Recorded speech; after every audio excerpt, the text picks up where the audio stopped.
Comparative literature 比較文學咩嚟㗎？等我問下人先。嘿，小朋友，你知唔知咩係比較文學啊？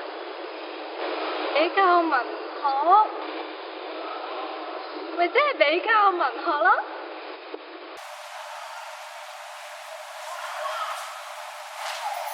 唔好意思啊，我想問你知唔知咩係比較文學？什麼是比較文學？我不知道。哎，你呀，告訴我哪裡是文學院？告訴我。哎，我們來拍個照好嗎？大師，咩係比較文學啊？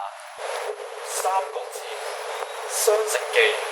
中國文學、英國文學比較。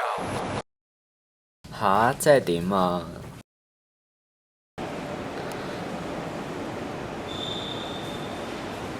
咦？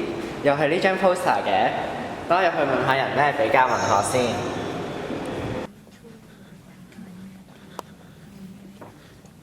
Hello，不如你嚟到我哋數級呢 Red Day 嘅 counter 喎，有咩可以幫到你啊？我想問咧，咩係比較文學啊？係咪淨係比較中西文學㗎咋？等我嚟解答下你呢個問題啦。比較文學唔單止係比較唔同嘅文學咁簡單，除咗文學之外，比較文學嘅研究對象仲包括電影、廣告、音樂，甚至係城市等等。而呢一啲研究對象呢，我哋都會稱之為文本。港大嘅比較文學嘅特別之處係佢亦都會致力於研究香港本土嘅文學、電影同埋城市，對我城有一種人民關懷嘅責任心。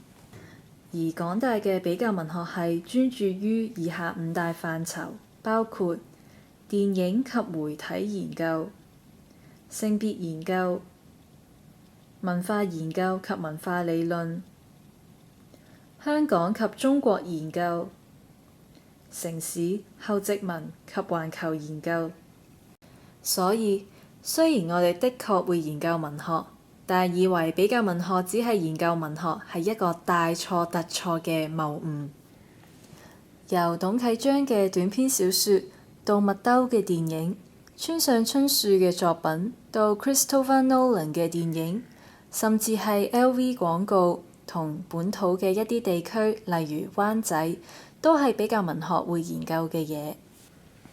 如果你想了解多啲比較文學，又想識多啲對比較文學有興趣嘅新朋友，第時一齊 Red 科上堂，就唔好猶豫報我哋一連串好玩嘅迎新活動啦！ 13、14號見，拜拜。